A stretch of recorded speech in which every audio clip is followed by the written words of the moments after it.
And here we have Amish Ji, and one of the most popular, most read writers of India.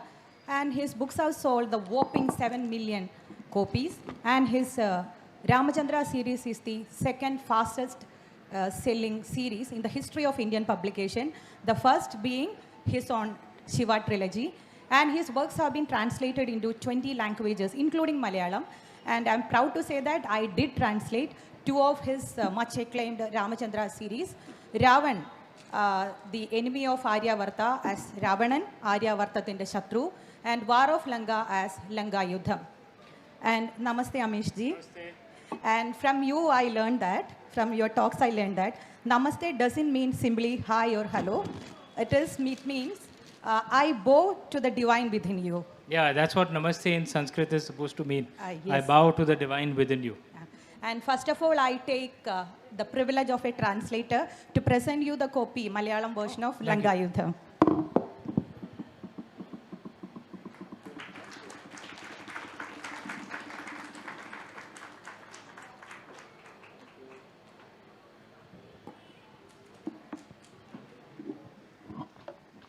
Thank you. I'm sorry, I'm recovering from a very bad cough.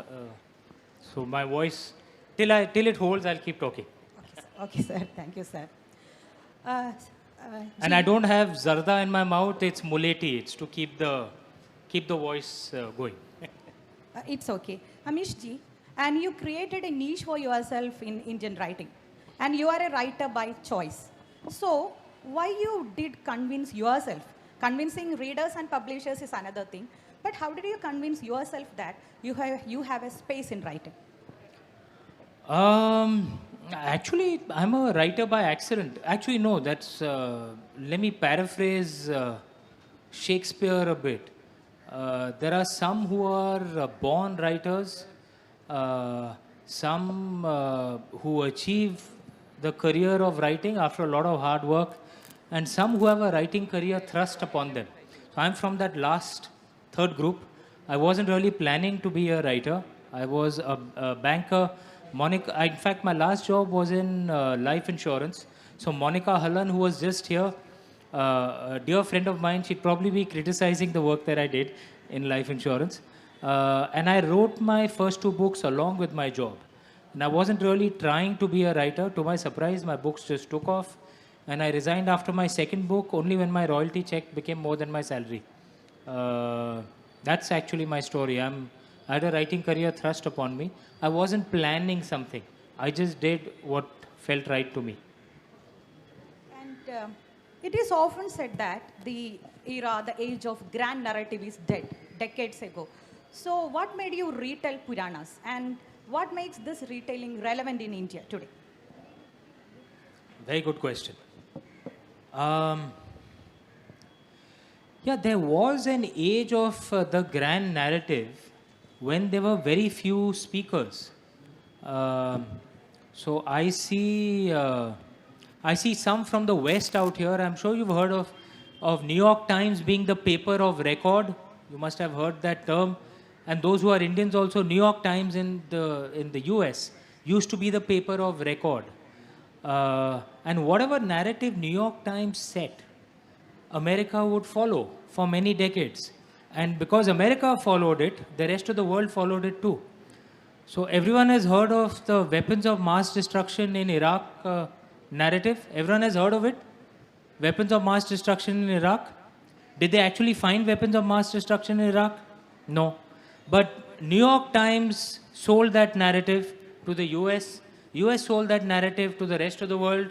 And all of us, at least for that period, believed that there were weapons of mass destruction in Iraq. Those were the ages of grand narratives, when a few people controlled what the rest of us thought. But now with social media, there are so many multiple conversations. There is no grand narrative. And in a way, the social media is the way India used to be in ancient times. Because India never had the concept of one truth. We used to always have multiple narratives, multiple truths. Our narrative was a bit like a garland with multiple flowers around it. Each flower would be slightly different, but there would be some string of a garland tying it all together. So all of us would follow the Ramayana, right? Every Indian. But all of us had our own versions of the Ramayana. And in fact, in North India and most of India now, the version that the Indians think is the Ramayana is actually a 1980s television serial, right? And what happens with the modern social media is in a way similar to how India used to be. That you'll have multiple narratives. And there's no problem with that as long as you have mutual respect. If one narrative starts saying, this is the truth, if you don't believe in the truth, then you're going to suffer in hell for eternity. Or I will invade you, because you're not following my truth. Then you have a problem, right? But if you have multiple narratives and if you have mutual respect, the way India used to be, then there's no problem. So actually, India is particularly well suited for this age of multiple narratives, for this age of no one grand narrative. That's the way I see it. And related to that, there are so many versions. As you said, multiple narratives are the Ramayana versions are the... In War of Lanka, when coming to War of Lanka, and in Ravan also, there is a war, Battle of Karchapa, between Dashratha and Ravan. And then the character of Vedavati as the mother of Sita, and another Ravan going to Sita Swayamvara. And these are not so popular versions. My question is, how you choose a version of Ramayana and decide that it is suited to your overall version? Okay, again, good question.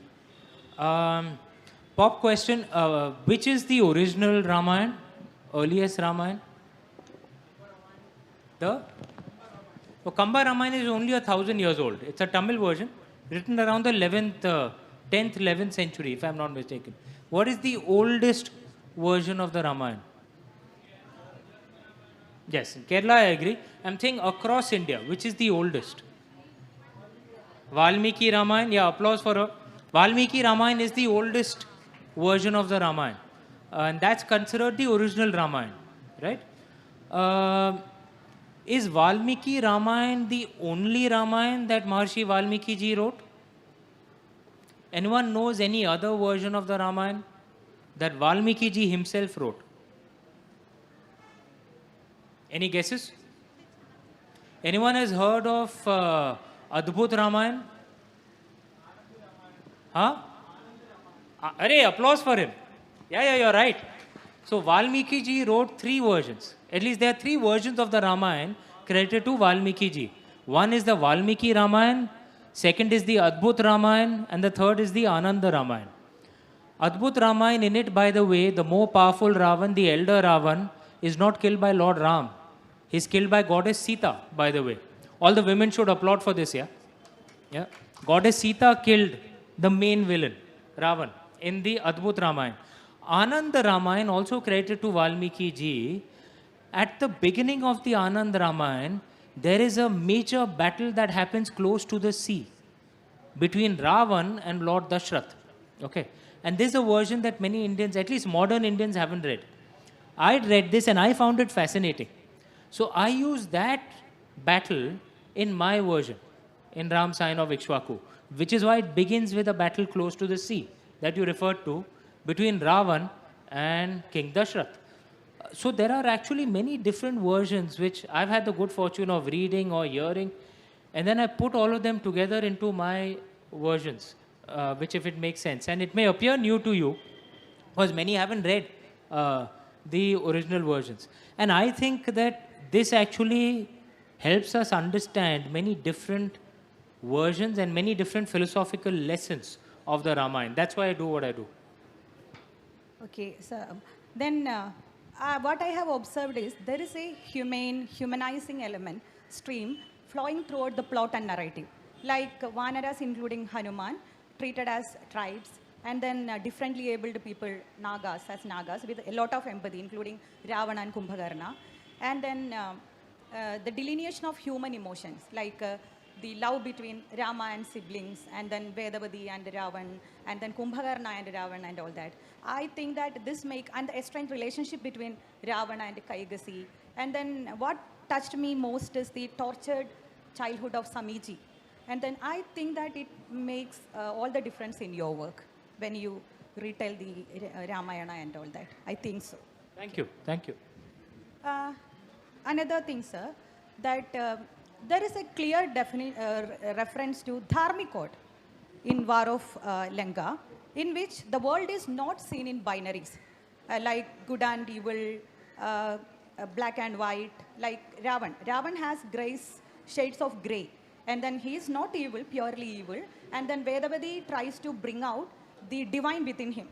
And then in that episode with bull and girl, and then Rama is the quintessence of dharma. In that, there is a clear definition of dharma as positive masculinity reined in by dharma, and then whose mission is protecting the weak, paribalaya durbalam. And then, do you find this dharmic code relevant in the present world scenario? It's particularly relevant. And one of the things that troubles me is when we look at the world in binaries, good, evil, black, white. And this is not an Indian way, in the traditional way. In our traditional way, our ancestors saw the world in shades of grey, because the real world is complicated, right? So there were some good things that even Ravan did, which are acknowledged in our ancestral way. How many of you worship Lord Shiva? Yeah? Have you heard of the Tandav Stotra? Yeah, it's a hymn dedicated to Lord Shiva. Yeah? And many of us, hardcore Shaivites, we chant it regularly. Who wrote the Tandav Stotra? Yeah, Ravan. Ravan wrote the Tandav Stotra, which Shaivites chant to this day, right? And this is acknowledged, in the ancient times. Ravan was a very knowledgeable person. He was a musician. That's also acknowledged in ancient times. In modern day, we say that Ravan was from the south. Actually, the ancient versions say the oldest temple to Ravan is actually close to Delhi, in Noida, right, just ahead of Noida. So the oldest versions say that Ravan was actually born close to Delhi. And so Ravan was actually a Brahmin boy from Delhi, perhaps hence the anger management issues. But they saw the strengths of Ravan as well, our ancestors.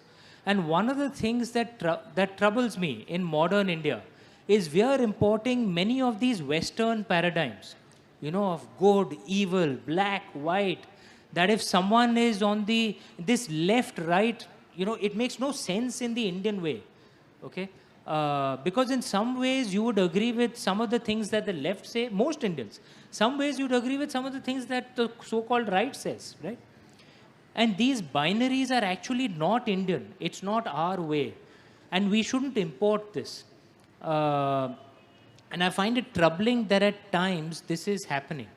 You'll notice, even in the political I never comment on politics, but like even in the battle between Lord Ram and Ravan, they followed norms in fighting each other, right? And this was the Indian way.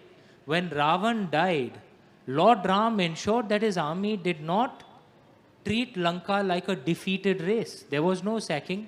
Ravan's body was treated with respect. Full Vedic funeral sacrifices were done.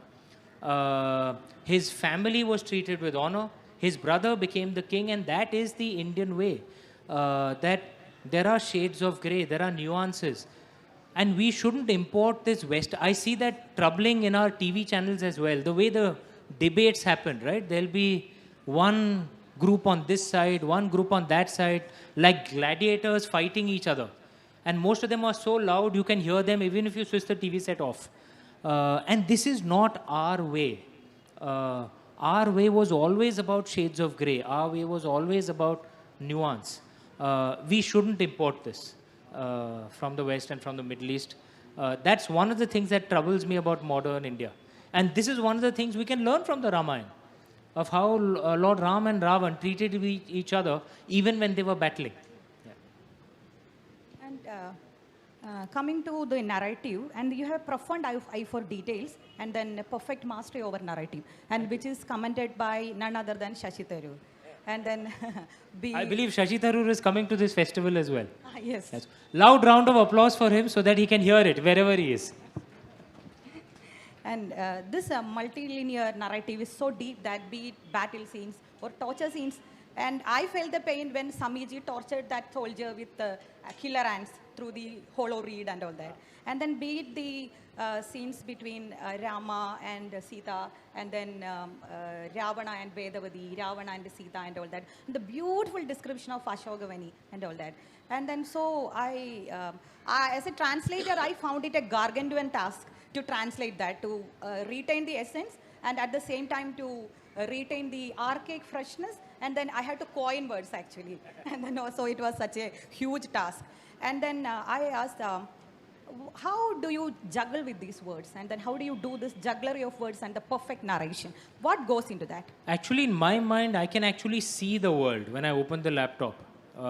In many ways, it's much more real than this world right now, because I can of course see and hear the characters, but I can also feel their emotions. I can hear their thoughts, and I describe what I see. Maybe that's why it comes out as so realistic. I can actually see it, and I describe what I see. That's how the writing process is for me. And in that, there is a clear marked prominence to woman characters, and be it Vedavati, and then invisible presence of Vedavati is throughout War of Lanka. Visible presence in Ravan and invisible presence, and be it Sita, the quintessence of Dharma, and Shabari. And then some of the milieu is in Kerala. Alapura is mentioned, Shabarimala is mentioned, and Agastya Kootam is mentioned. Agastya Kootam is mentioned, yes. And then Shabarimala, and Shabari is placed as the chief priest. And then she is one of the chief strategists of War of Lanka. And then behind the construction of Ram Setu and the attack on Fort Ongayara and all that. So she even advises Rama and Vishwamitra and all that. I want to know whether this is a reflection of the actual treatment meted out to women in the ancient India, or juxtaposition of modern values. You know, I'd love to take credit that I'm this nice, cool guy who wrote about empowered women, because it would make me sound very cool. But the reality is actually in ancient India, our perspective on women's rights was radically different from many other societies. Most modern Indians aren't aware of it, because, and it's not their fault, it's not taught to us in our education system. So we believe that treating men and women as equals makes us westernized in some way. Actually, it makes us truly Indian. Which is the oldest scripture, oldest Indian scripture? Guys, Rig Veda. Yeah, Rig Veda is the oldest Indian scripture. It has hymns written by rishis in there. Rishis were the equivalents of, the Indian equivalents of prophets and messiahs. There are hymns in the Rig Veda written by women rishis, okay, by rishikas. So we had the equivalent of women prophets and messiahs in ancient times. They wrote hymns which are there in our sacred scriptures. Okay, and I say this often. There are some idiots who say today that women shouldn't read the scriptures, at certain times of months or something. Our answer to them should be, you idiots, women wrote our scriptures, okay, in ancient times. That was how India was. We had women who ruled in their own name, like Rani Prabhavati Gupta, Rani Rudrama Devi. Anyone from Andhra or Telangana out here? Anyone? Rani Rudrama Devi was a Kakadiya queen who ruled in her own name. We had women who founded universities in India, like the Vallabhi University, an ancient university, was founded by a woman. So in the ancient Indian way, men and women were treated as equals. We had women doctors, we had women rulers, we had women teachers, we had women who founded universities, we had women prophets and messiahs. This was the Indian way. So those who see men and women as equal are not being westernized, they are actually being truly Indian. That is our way. I heard you saying that in Hinduism, there is no need to disbelieve in a scientific truth to believe in God. And then there are the War of Lanka abounds in scientific details, like the construction of Ram Setu based on floating stones, even after a survey. It is being done after a survey. And then the lead poisoning done by Vibhishan, and then the perfect construction of Ongayara Fort and the tunnels and all that. And the rotors and seat belts in Pushpaka Viman and all that. The details are just fantastic. But can it be termed as even anachronistic?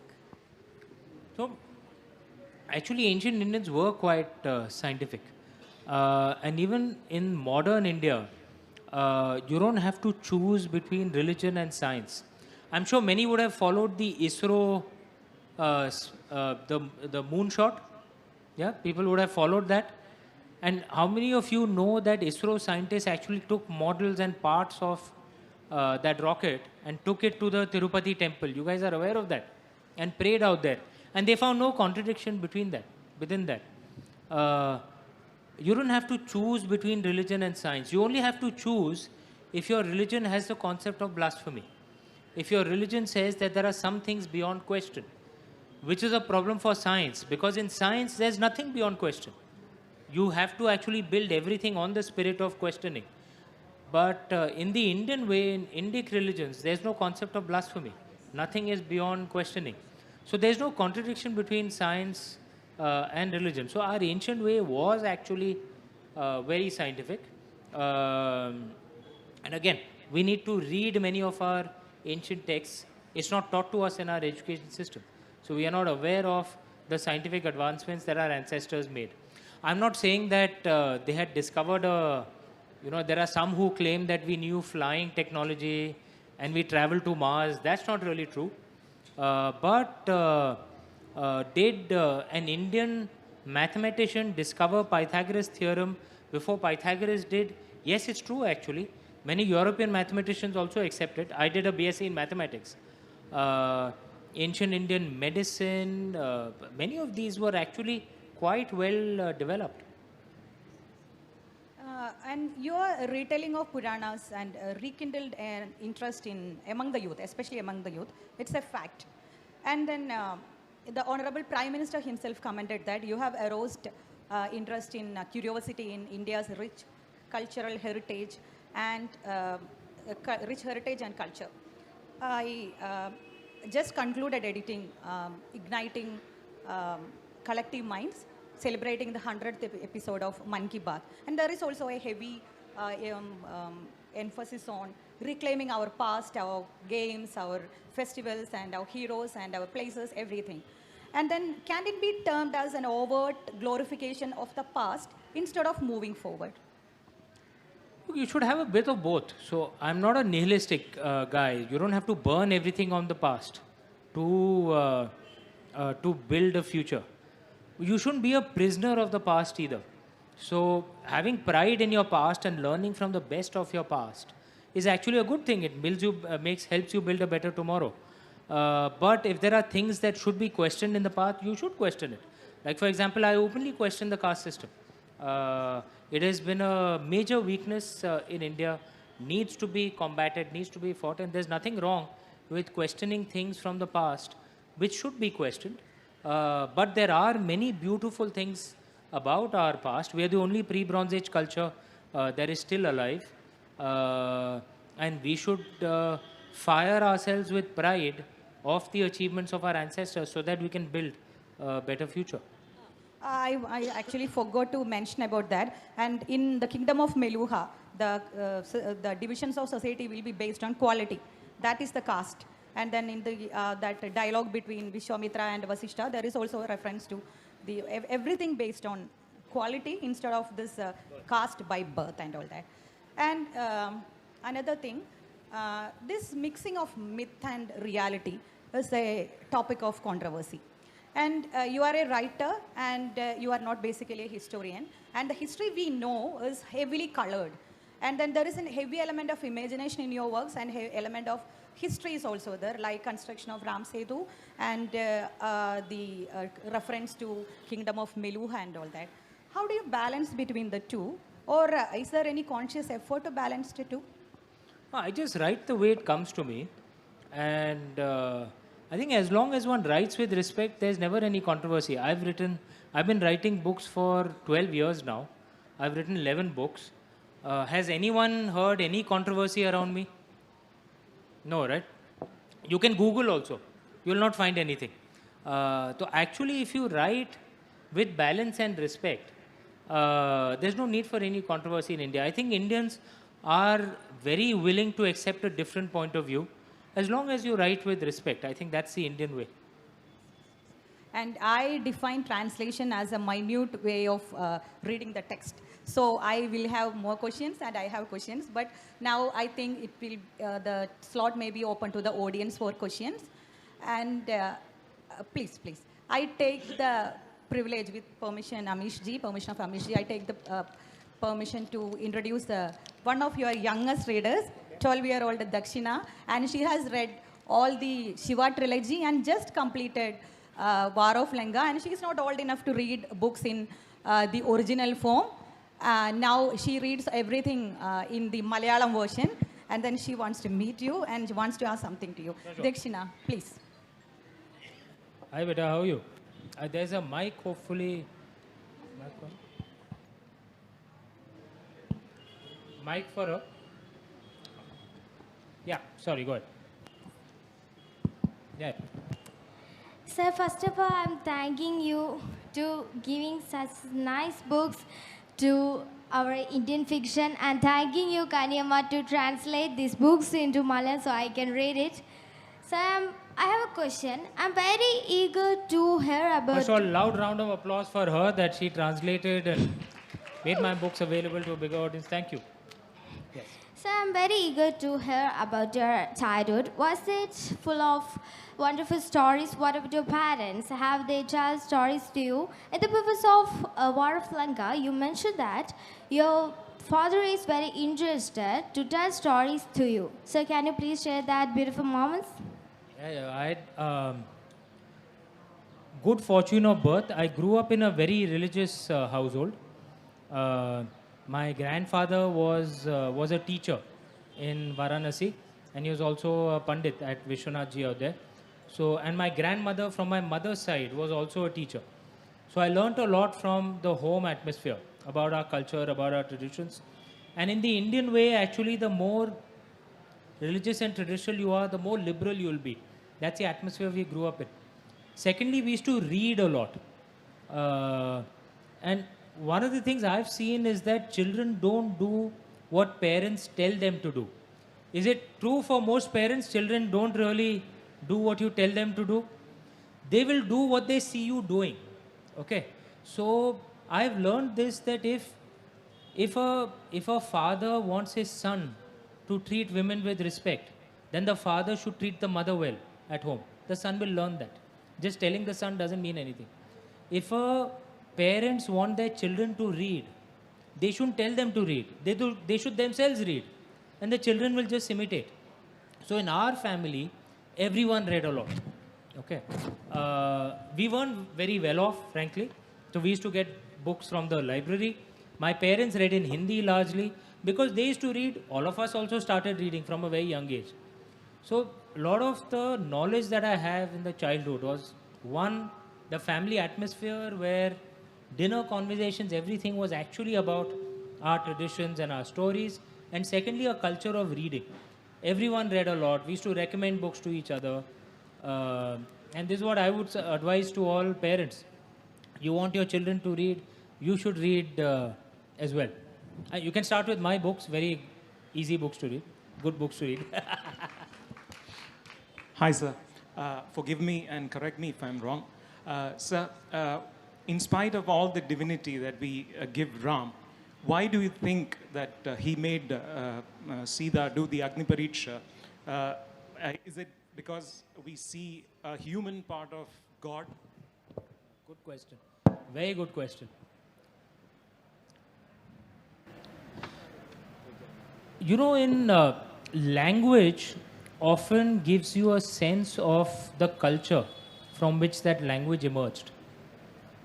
In English, if you notice, a male god is written with a capital G. Do you notice the grammar rule is for a female goddess?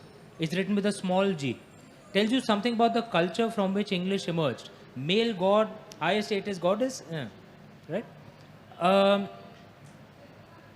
In Vedic Sanskrit, is there a translation for the English word blasphemy? No. The concept didn't exist, so the word didn't exist. Is there a translation for the English word judgment? That is, you are right, you are wrong, you'll go to heaven, you'll go to hell. Is there a translation for that word? Nyaya is not judgment. It's actually, it's more complex, it's more justice. There is no translation for that. Okay, where someone says you are right, you are wrong. Why? Because our ancient Indians used to say, it's a waste of time judging others. What you need to do is look at others and understand and apply the lessons in your own life. Because the only thing that is in your control are your actions. It's a waste of time judging others. They are doing their own karma. That is the way to look at our gods and goddesses as well. You look at them as archetypes, as role models, and learn from them and apply the lessons in your own life. Right? Now, Lord Shiva is a different role model. Lord Krishna is a different role model. Durga Ma is a different role model. Kali Ma is a different role model. Lord Ram is a different role model. What is Lord Ram the role model of? Of Maryada Purushottam. That's what he's described as, right? What does Maryada Purushottam translate as in Sanskrit? Would you know? The ideal follower of laws, right? That's what Maryada Purushottam means. Ideal follower of codes, ideal follower of honor. What does this role model actually mean? Someone who's a Maryada Purushottam is a fantastic leader for a society. It's very, very good for the society. But there are severe challenges in the family of a Maryada Purushottam. Because within the family, you shouldn't have the rule of law. You should have the rule of love. Right? But in a society, if you have a rule of law, it's very good. Right? Are there other Maryada Purushottams in our tradition? Not just Lord Ram. Think about it. Gautam Buddha was Maryada Purushottam. He created a set of codes and laws which help people to this day. What was Gautam Buddha's family life like? Anyone knows what was Gautam Buddha's family life like? Lots of challenges, right? He left his wife Yashodhara. His son Rahul, he left him. Today we know the name Rahul, the meaning of the name Rahul as the son of Buddha. But Buddha was Siddhartha Gautam when he named his son Rahul. What did Rahul mean at that time? It meant chains that you tie on your feet. That's what Gautam Buddha thought of his own son. That my son is tying me to the world of Maya. So Gautam Buddha, very good for the society that he led. Personal life, challenges.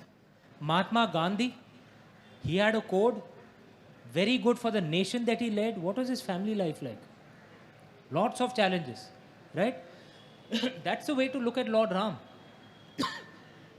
That someone who is great for the society that he led, but challenges for the family. We've had another role model for leaders also, right? You've heard of Putramo, King Dhritarashtra. Have you heard of King Dhritarashtra? Yeah, the father of the Kauravas, father of Duryodhan.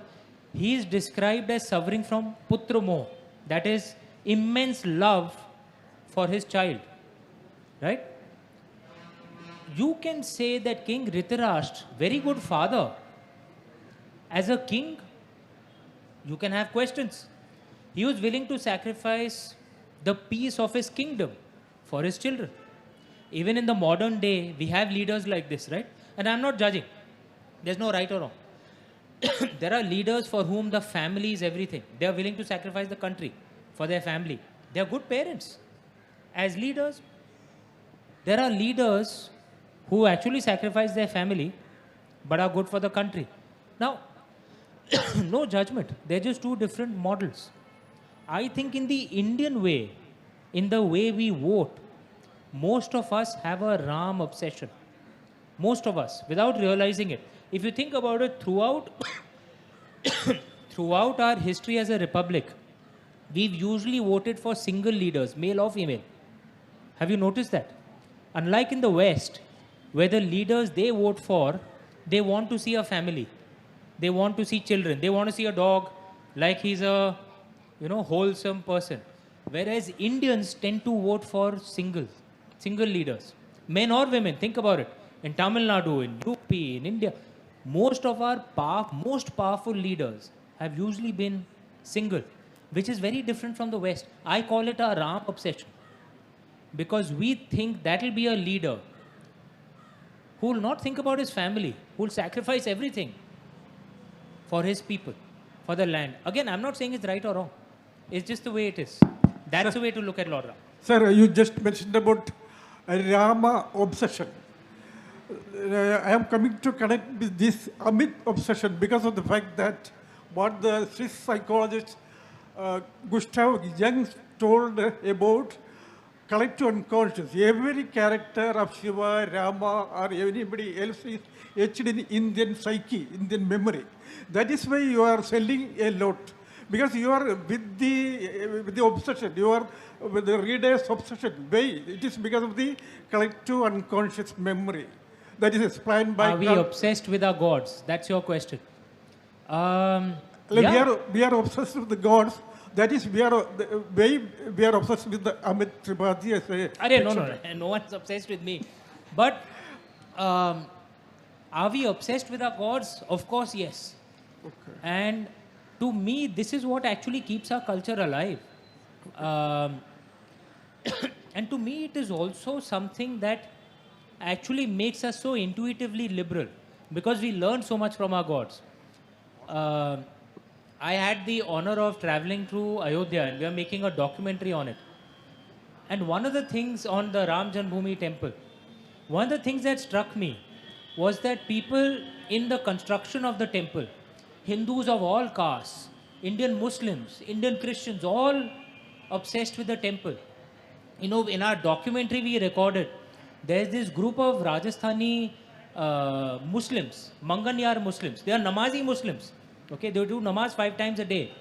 But their vocation is they sing bhajans to Lord Ram.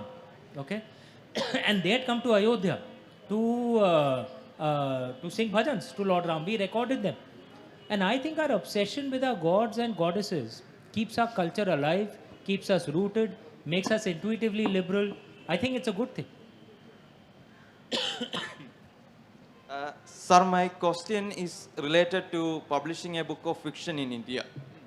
Sir, did you have an editor or an agent before publishing your first book? And how does having an editor or agent help you in getting your book published?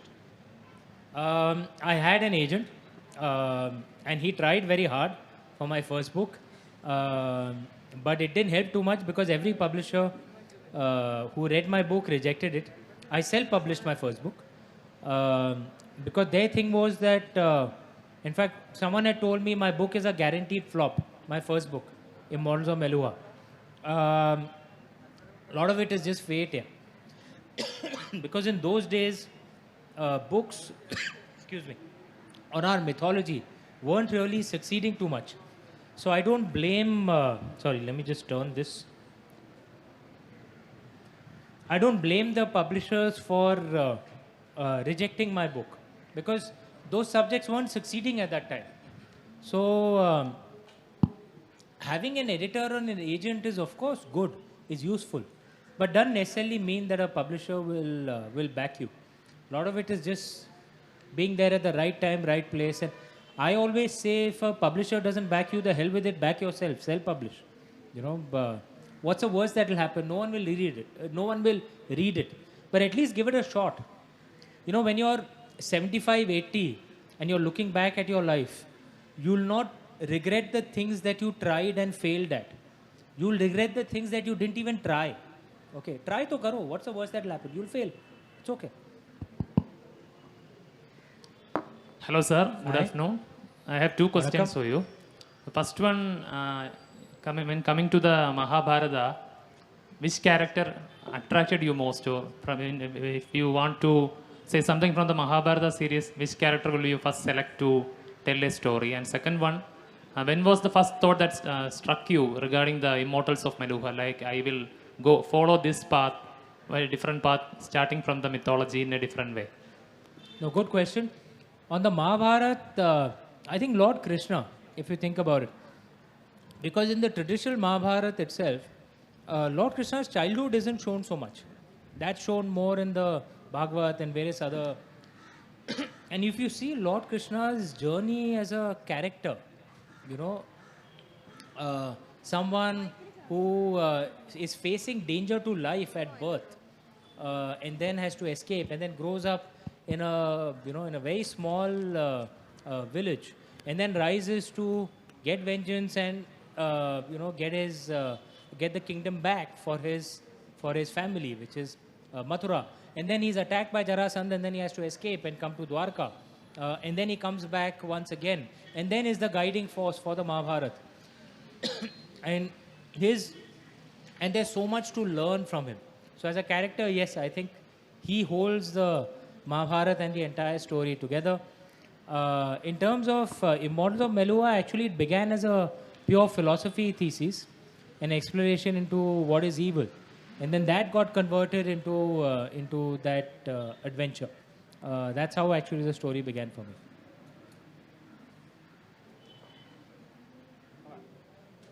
Any further questions?